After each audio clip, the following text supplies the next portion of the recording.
श्रीयतिराजाय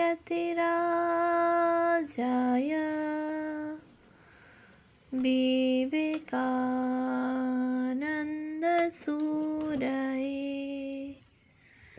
सच्चित्सुखस्वरूपाय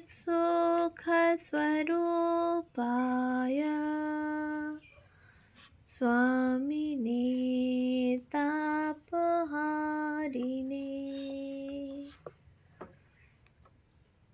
পূজনীয়া Mary Luis বার্গ মহাশয়ের রচনা পাশ্চাত্যে বিবেকানন্দ নতুন তথ্যাবলী দিব্য প্রেরণার ব্রত সাধনে প্রথম খণ্ড গ্রন্থ থেকে পাঠ।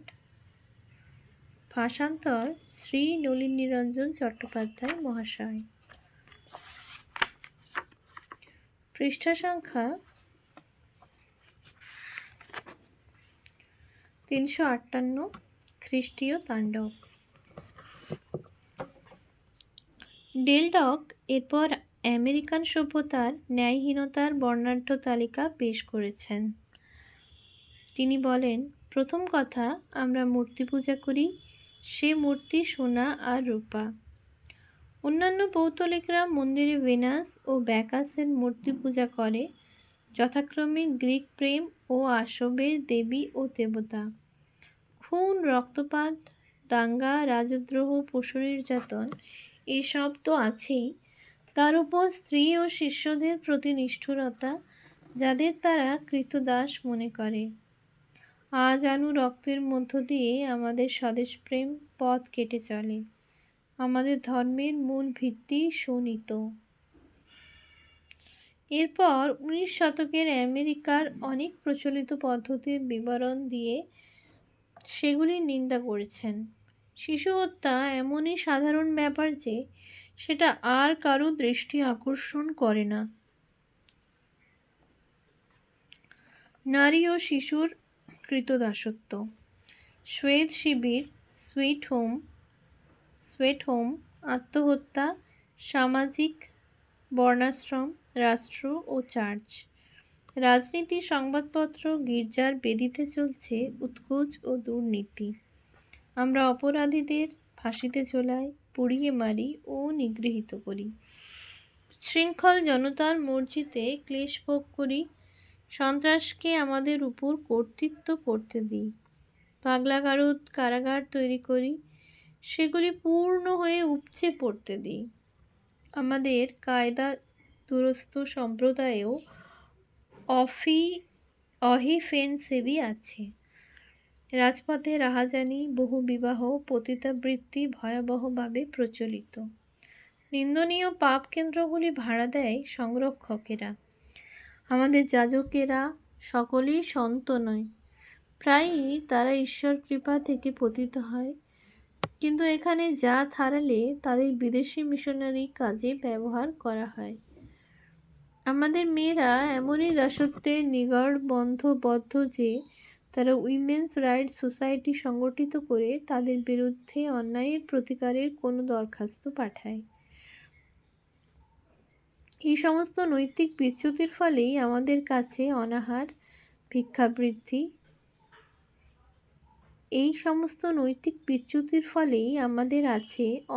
ভিক্ষাবৃত্তি ও অপরাধ। নিম্ন শ্রেণীর মধ্যে ধর্মঘট ও শ্রমিক সংঘর্ষ দৈনিক সংঘটিত একটি সাধারণ ঘটনা। আমেরিকান সভ্যতার মাথা উঁচু করে দাঁড়াবার সব উপায় কেড়ে নিয়ে ডেল ডক উপসংহারে শেষ আঘাত এনেছেন।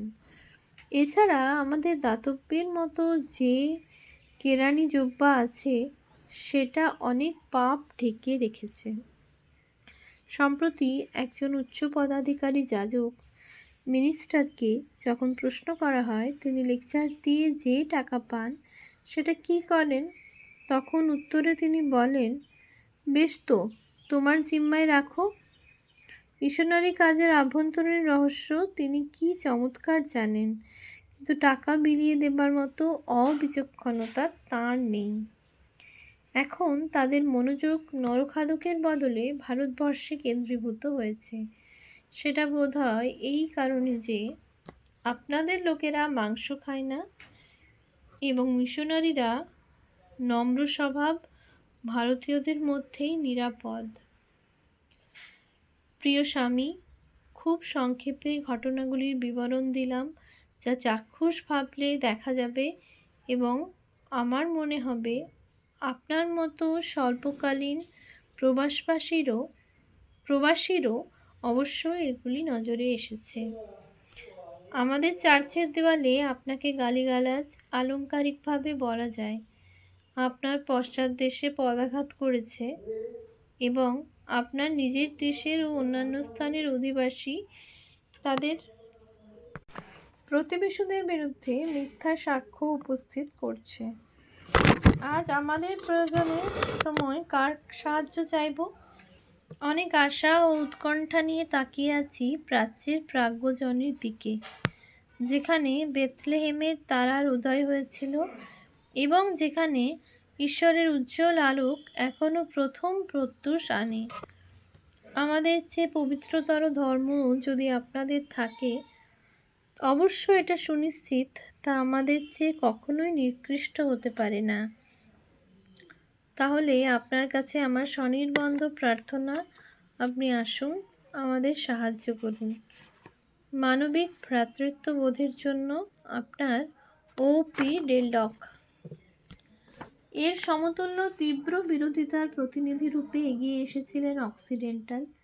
পাঠকের হয়তো মনে আছে, মিশনারিদের এই বন্ধু স্বামীজিকে বিচার করার জন্যে তার বক্তৃতা শোনার প্রয়োজন বোধ করেননি।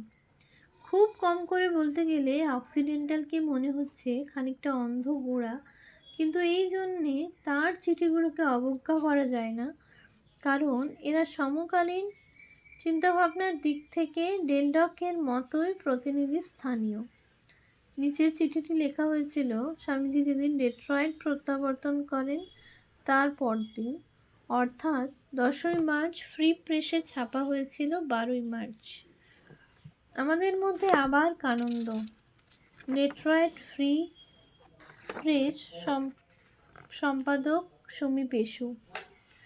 শয়তানের ছলাকলার বিরুদ্ধে তুমি হয়তো দাঁড়াতে সমর্থ হতে পারো, তোমাকে দাঁড়াতেই হবে।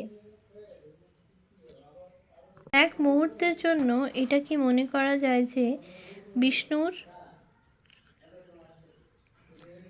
৩৬ কোটি অনুগামীদের মধ্য থেকে বিশ্বধর্ম সভায় কোনো চতুর স্বেচ্ছাসেবক পাঠানো হয়, অথবা নির্বাচনটা হয়েছিল প্রাচ্য দেশের ছলাকলা ও কৌশলের মান অনুসারে? উঁচু মহলে আমরা আধ্যাত্মিক সংস্কারের বিরুদ্ধে লড়াই চালিয়ে যাচ্ছি। প্রতারিত হইও না, তোমরা কানন্দকে ধর্মান্তরিত করতে পারবে না। যদিও ওইটাই তোমাদের উদ্দেশ্য কিনা সেটা প্রশ্নযোগ্য। আমার গভীর বিশ্বাস তিনি তোমাদের ধারণাতীত ক্ষতি করতে পারেন। ফলের দ্বারাই গাছের পরিচয় মেলে। ব্রাহ্মণ্য ধর্মের ফলের সঙ্গে খ্রিস্ট ধর্মের ফলের তুলনা করে দেখো।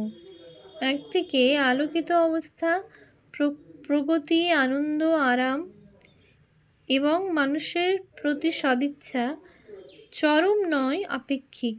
অন্যদিকে অন্ধকার, বিষণ্ণতা, দুঃখ এবং মানুষের প্রতি সদিচ্ছার জন্য কুকুর, বেড়াল, কেউটের প্রতি সদিচ্ছা চরম নয়, আপেক্ষিক।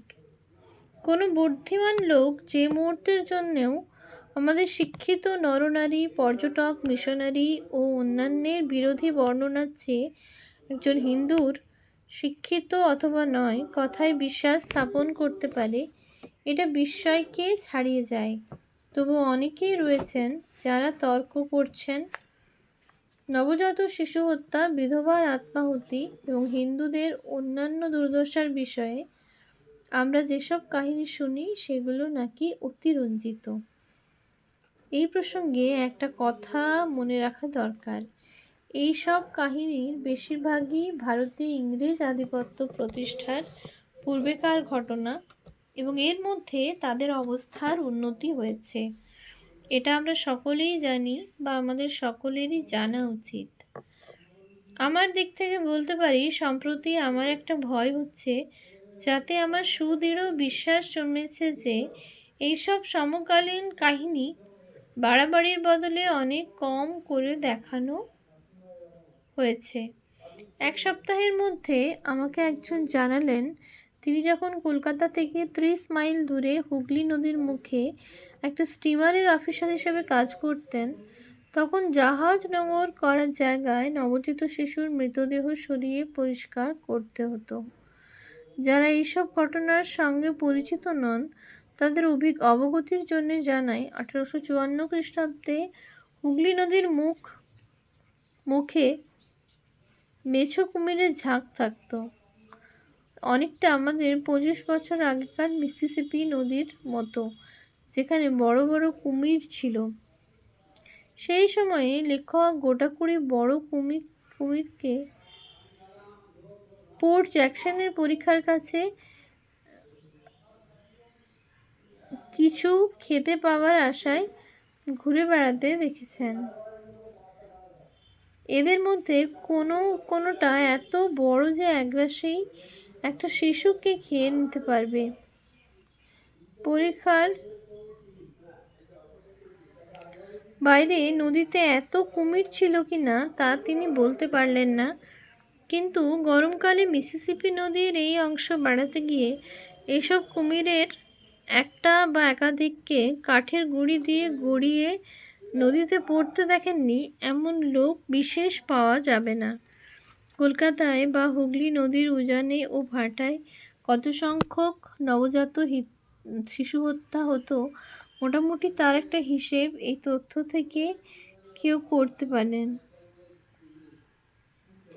একটা দেহ জলের ওপর ভেসে উঠতে এবং কম বেশি 30 মাইল ভেসে আসতে যে সময় লাগে, এবং নদীর মুখে এবং জাহাজের নোঙরের জায়গায় ঠেকে থাকার অনিশ্চয়তার কথা বিচার করলে বলা যায় যে 7 সপ্তাহ জাহাজ সেখানে নোঙর করেছিল, তার মধ্যে 8টি শিশুর মৃতদেহ এসে চড়াই ঠেকেছে। ভারতে ভয়াবহ নবজাত শিশু হত্যার বিষয়ে অন্য এক মহিলার জিজ্ঞাসার উত্তরে গত সপ্তাহে আমাদের শহরে একজন মিশনারি বলেন, নিশ্চয়ই, এটা অবশ্য সত্য। তা হবে না কেন? তুমি কি জানো না হিন্দুদের সদ্গুণ বা নৈতিকতার কোনো অর্থই নাই? চীন বা জাপানের সম্পর্ককে তোমরা যতদূর কল্পনা করতে পারো, এরা ঠিক ততখানি নিকৃষ্ট। যারা এই তুলনাকে প্রশংসা করতে পারবেন না, তাদের জন্য স্পষ্ট কথাই বলছি। জাপানে কোনো ফুল বা চাওয়ালিকে ভালো লাগলে তাকে উপপত্নী রূপে পাওয়ার জন্য তাদের বাবা মায়ের সঙ্গে আলাপ আলোচনা করা যায়। আমরাও বাড়ির কাজের কোনো যুবতী মেয়ের জন্যে যেমন করে থাকি, তখন সেই প্রশ্ন করতেই বলেন, কিন্তু কানন্দ এসব অস্বীকার করতেন। এই কথায় মিশনারিটি মৃদু হেসে ঘাড় বাঁকিয়ে তার চোখে যথেষ্ট সন্দেহ নিয়েই উত্তর দিলেন, বোধ হয় তিনি জানেন না। বিভীষিকা, চূড়ান্ত বিভীষিকা, পাইকারি শিশু হত্যা, গোক্র সাপ, কুমির এবং সচ্ছল মিথ্যাচার, ম্যাকবেথের ডাইনির কড়াই কি এর সমকক্ষ? শিক্ষিত কৌতুকটি স্বেচ্ছাকৃতভাবে মিথ্যা বলছেন, অথবা মিশনারিটি যিনি স্পষ্ট কথায় তার অভিজ্ঞতা স্পর্শন করেছেন, এর জন্য দোষ দেবেন কাকে? কোনো ব্যাপারেই মিথ্যাচারের অর্থ সর্ব ব্যাপারেই মিথ্যাচার। সুতরাং অন্যান্য সূত্রে সমর্থন জ্ঞাপক প্রমাণ যদি না পান, দয়া করে কানন্দের বক্তব্যের সঙ্গে কিছু লবণ মিশিয়ে নেবেন। ঈশ্বরের দোহাই, আমরা খাঁটি সত্য জানতে চাই। অক্সিডেন্টাল। উপরের চিঠিটি এতই ঈর্ষাপ্রসূত যে এ সম্পর্কে কোনো মন্তব্য করারই দরকার বোধ করছি না। তবে বোধহয় এর মধ্যে যে অসঙ্গতি আছে সেটা দেখানো উচিত। অক্সিডেন্টাল কেন যে হিন্দুদের শিশু হত্যা প্রবণতার থিসিস প্রমাণ করার জন্য এত বিস্তৃতভাবে হুগলি নদীর মুখে মেছো কুমিরের ঝাঁক আর মিসিসিপিতে বড় কুমিরের কথা বললেন বোঝা কঠিন।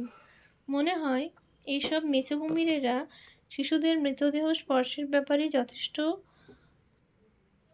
ঔদাসীন্য দেখিয়াছিল, অথবা জানি না অক্সিডেন্টাল এটাই বোঝাতে চেয়েছেন কিনা যে মৃতদেহ সংখ্যায় এত অধিক ছিল যে শত শত কুমিরেও সামলাতে পারছিল না।